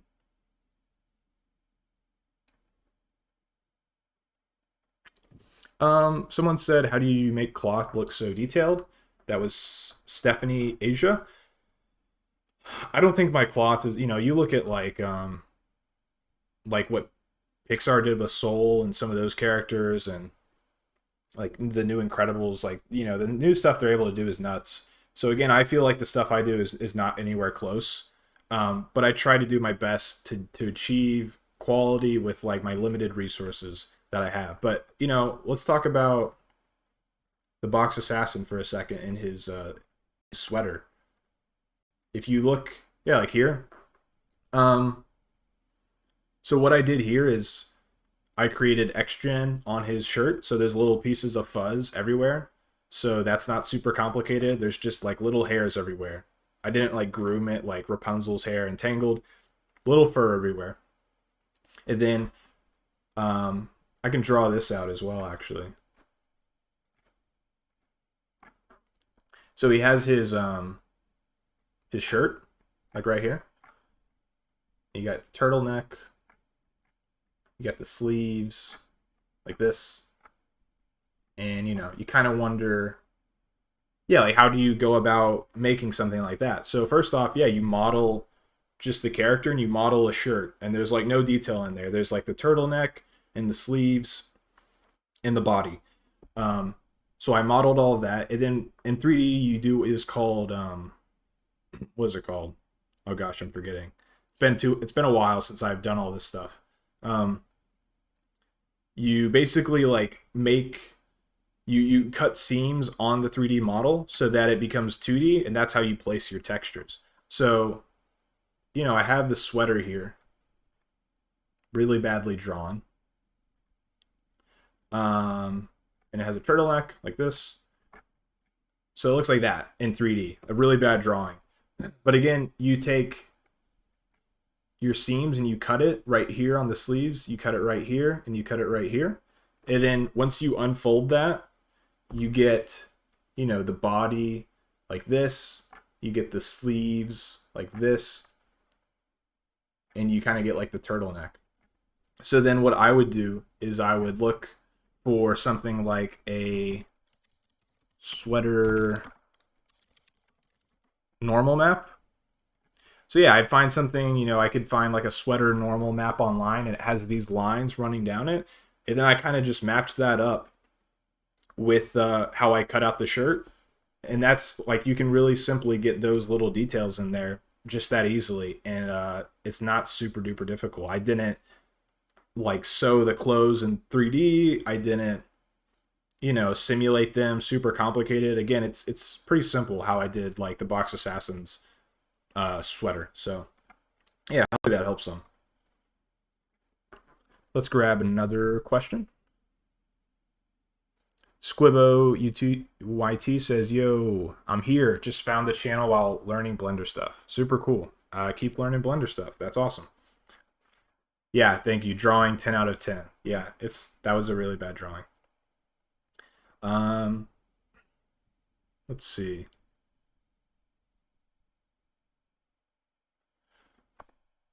This person says, "Do you think you'll ever make this idea into a comic book or hire someone else to?" Maybe. That would be super cool if someone did approach me to do that. And then, what school did I go to? I went to Ringling College of Art and Design. Yeah. Let's see. Just looking for another question. Okay, Connor Bradford says, again, I guess he asked this before, what inspired this story? I'm trying to break my writer's block. That's a great question. I've had a lot of writer's block recently as well. But what inspired this story, I really can't tell you. And I know that's probably frustrating to people of like, oh, I think when people ask like, they see a cool film or a cool movie and it's like, oh, where did you get that idea from? That's an impossible question really to answer sometimes. I mean, sometimes you like watch a movie or something, you see something and it inspires something, but like the Box Assassin, I don't know. I was in high school and I was just writing down ideas, and I wrote down an idea about a mailman that his whole family was murdered by a hit, or actually I think it was actually what it was a mailman, and he was delivering something, and he saw where he delivered something, he saw something he shouldn't have. So it's kind of like Road to Perdition. He saw something he shouldn't have. So this mobster is like, oh, we gotta find this guy and like kill him. So yeah, so then the mobster goes and kills his whole family, but somehow he survives, and he's a mailman, so he's trying to think after he sees his whole family get slaughtered, but he survives. He's like, how can I get revenge on this mobster? And he's a mailman, so he's like, oh, I know what I'll do. I'll hide myself in this box and deliver myself to him, and then like kill him. And so that was like the initial inspiration for this idea back in 2016. But again, I didn't pull it out until 2019 when I started working on my thesis film at school. And from there it evolved, into what you see today. So it changed a lot, but that's kind of where it came from. And I think, yeah, it was just me thinking out of, my head. But I think to answer your question and maybe help you a little bit is when you have maybe a writer's block, or you're not feeling inspired, and some people have talked about not feeling motivated, or how do you get motivated to animate. I think sometimes you kind of have to power through and focus and get something on the page and just write out it, even if it sucks, just get it out there. But also, I think it's important to take time and relax, take a break, watch a movie, watch something that you think super cool, watch something you've never seen before. And doing that time, and really make sure that when you do that, in the back of your head, you're not really like stressed out. Like, take time to get away from what you're doing. And I think doing that just kind of gives your brain a reset. It gives you fresh inspiration. And sometimes it takes a little bit longer. Sometimes you'll need a week. Sometimes you need a couple days. And it's tough, but I think everybody goes through it. So you should know that everyone goes through like ups and downs and inspiration and motivation. But I think even when you're not feeling inspired, you can even put something on paper, and don't worry about it being amazing. Don't worry about having to come up with an amazing idea in the next hour.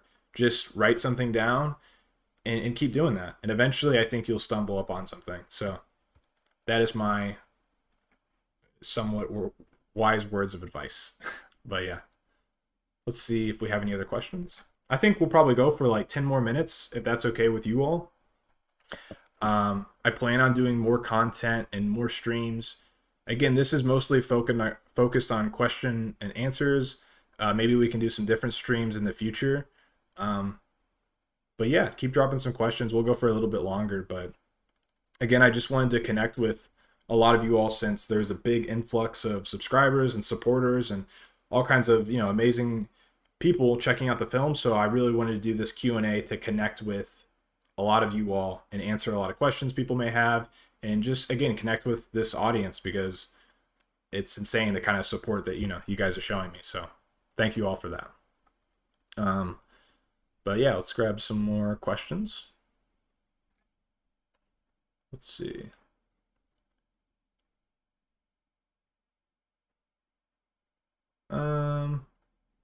Okay, Caden Wade says, do you deal with procrastination? And if so, how do you overcome it?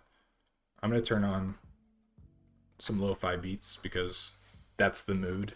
But yeah, I do struggle with procrastination. I think everybody does. So I think it goes back to like the inspiration idea. I think sometimes you can use inspiration as a way to procrastinate. You're like, oh, I'm going to watch a bunch of movies and I'll get inspired, and you don't get any work done. So maybe they're a bit different, but with procrastination, again, don't push yourself to where you're going mad and going crazy. But also try and really focus. I think there's a lot of things today that distract us. Like during school, you have like your phone on you all the time. And I remember like one of my teachers was like, guys, you got to put the phone away while you're working. And I'm guilty of it. Like you're texting people the whole time, or you're like not always really focusing on what you're doing. So I was guilty of it plenty, but also I did make sure that I would put my phone away and really focus for, an hour or two, a couple hours, and have those goals in mind and try and accomplish them. So I think procrastination can come from that. There's like so many different things you can be doing, and just trying to shut some of those out for a little bit so you can focus and get something done. But yeah, don't like have such absurd standards on yourself that you can never achieve them, because then I think you won't even be motivated to try in the first place. So then you're just gonna be like, yeah, I'm not gonna work because I know I'm never gonna finish it. So set like reasonable goals, reasonable things that you can achieve, and I think you'll be more inclined to try and get some stuff done. Let's see. I'm just looking for another question. Yeah, Abstract G says, who doesn't procrastinate? Exactly. Everybody procrastinates, so it's all good. Someone said, will you save the stream on YouTube? Yes, I do plan on saving or uploading it, or however that works. This is my first stream, so I have no idea, but I think it should be saved on here.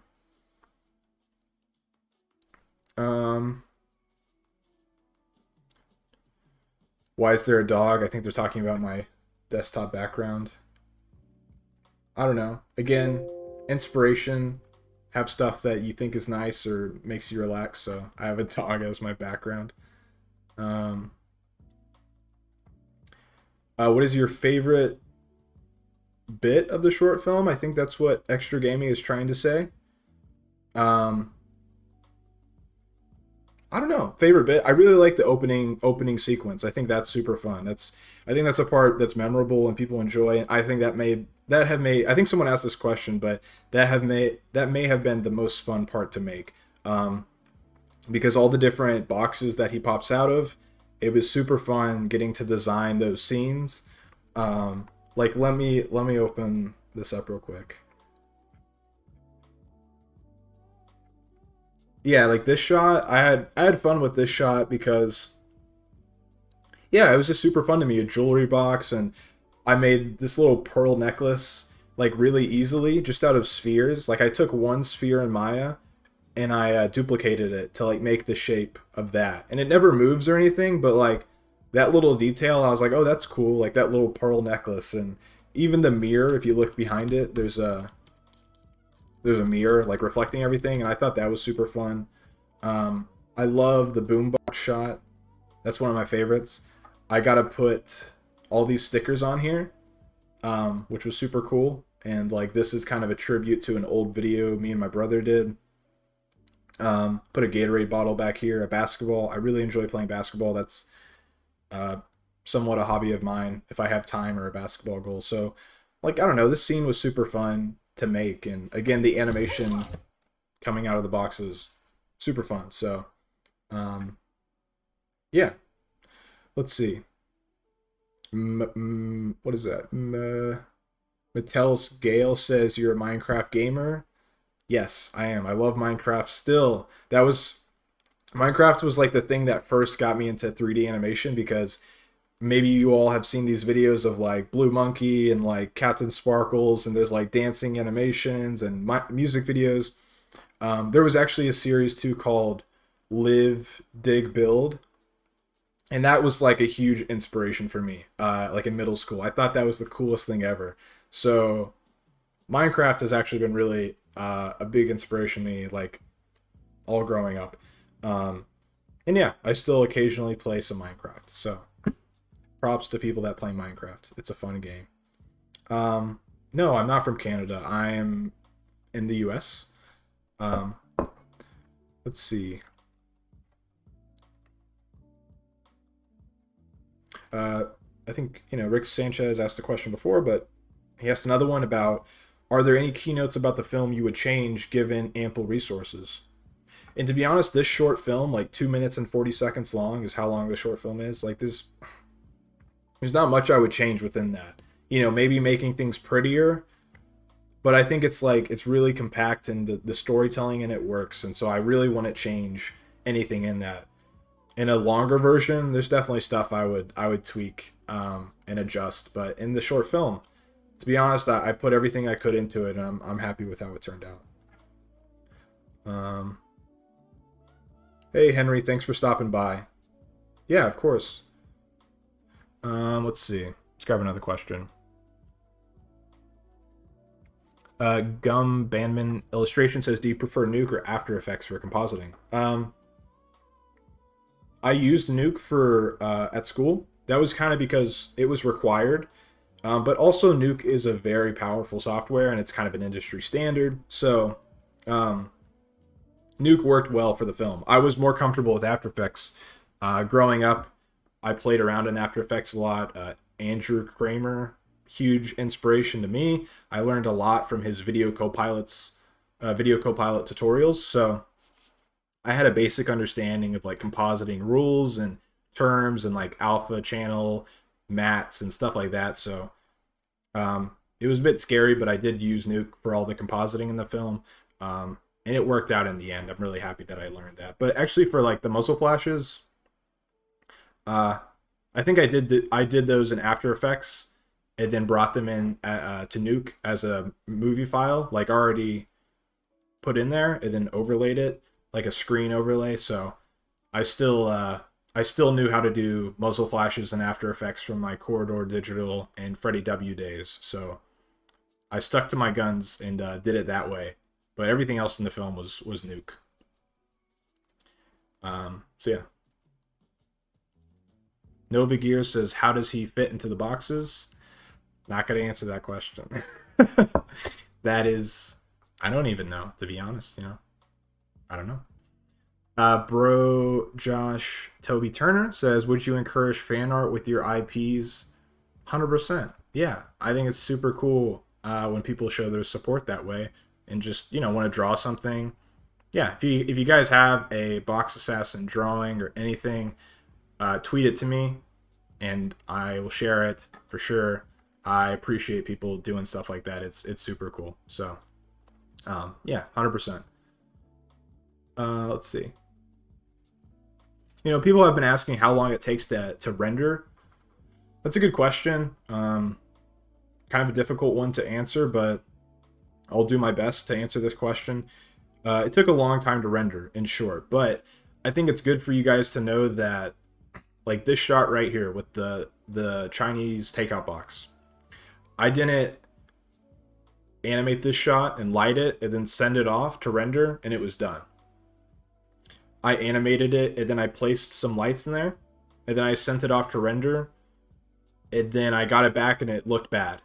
So the answer is I rendered the film many times because it takes, passes. You render it and you kind of don't know how everything's going to turn out. I mean, you light stuff the best you can, and then you get it back and you look at it, you think about it, you show it to people, you get feedback, and then you change it and do it again. So, you know, how long did it take to render the film?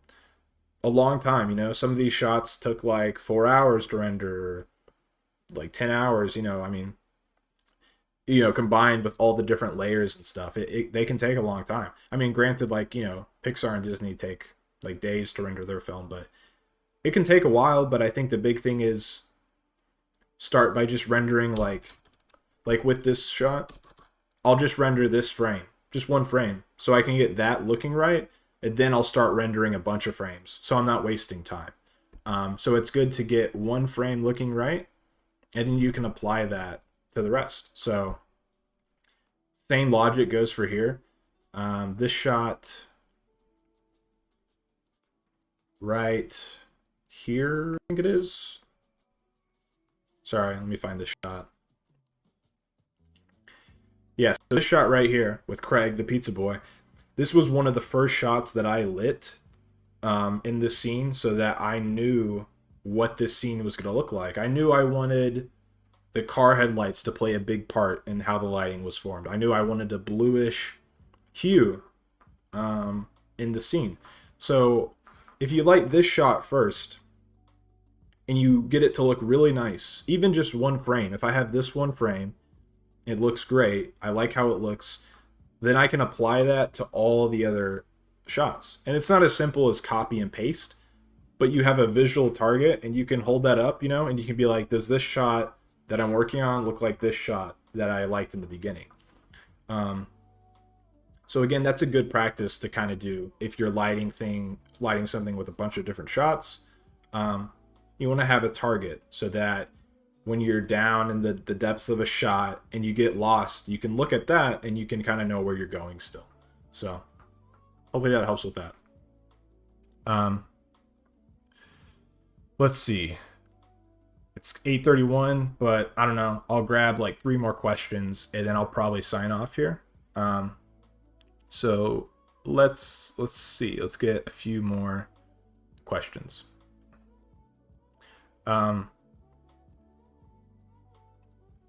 Just looking here.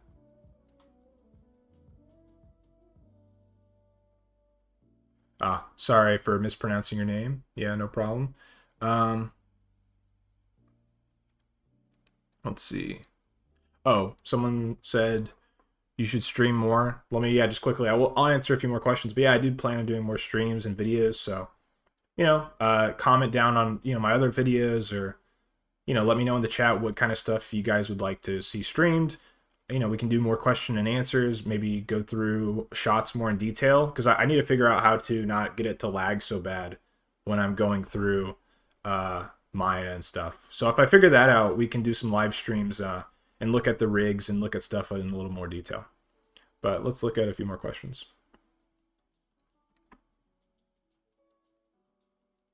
Okay, this is a good question. Arpin Jolly says, do you do stepped blocking pass or straight spline to get your animation timing?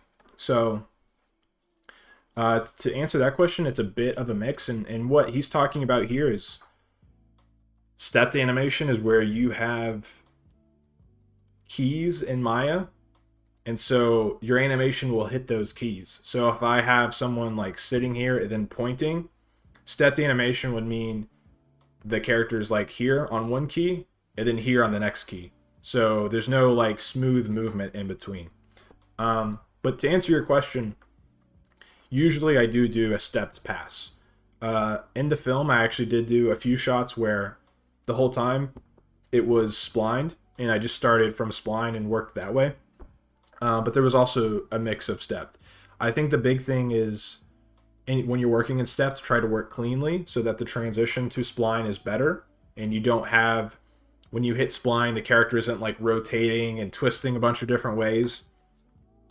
And then, yeah, I mean, timing in stepped mode is really just figuring out what feels good, you know, what timing feels nice. So when my encouragement to you would be, when you're doing a stepped animation, you're blocking it out, make sure the rhythm feels nice before you get too much into the detail, you know, of like making sure this eye is perfectly posed and the face looks perfect.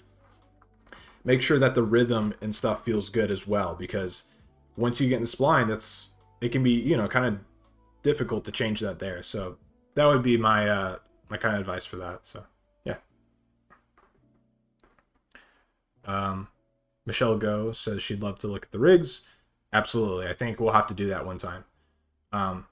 It'd be super cool to yeah, show you guys the kind of ins and outs of the rigs and how they articulate, and maybe just, yeah, you know, show those a little bit more. That would definitely be cool to do. Mortal X Charlie says, did you animate it yourself or with the help of others?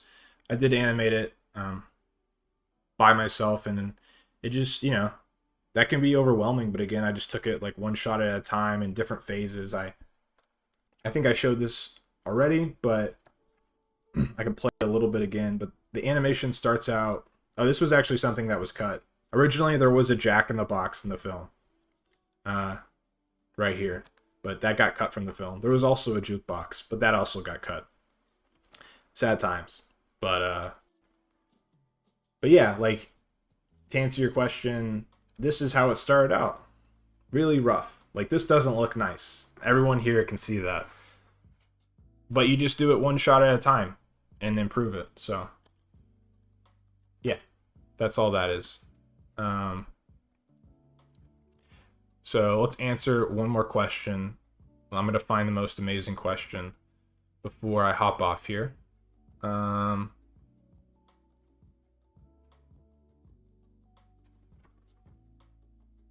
Let's see.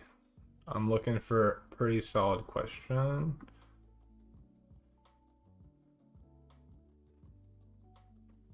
Well, this is just, okay, this is nice. TNT Productions said, I hit a huge animator's block in 2020 and lost the motivation to animate, but after watching The Box Assassin and the behind the scenes, it gave me a bit of motivation for animating again. So, awesome. I'm super happy that that could do that for you. So, awesome. That's really cool. Looking for a really solid question. This is tough. Are people dropping?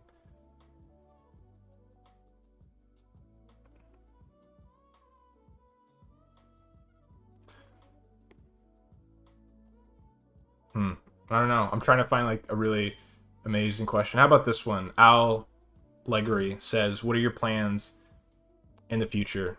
You know what? I'll just answer these three right here because I can't choose. So what are your plans for the future? Well, I'd like to do more stuff on this channel, more streams, more breakdowns, hopefully just help explain more about animation to people. Lots of people out there are already talking about it, but I'm just kind of want to explain my approach and my thought process. I don't think I have the best approach or I have all the answers, but just trying to give you a behind the scenes look at, yeah, some of my work and my way of thinking, and hopefully that's helpful to a lot of people. So that's one thing. And then I'd like to make more content, more films. And then of course I working at DreamWorks. So I'm really pumped to be, you know, animating on their movies and working with people there. So that's something.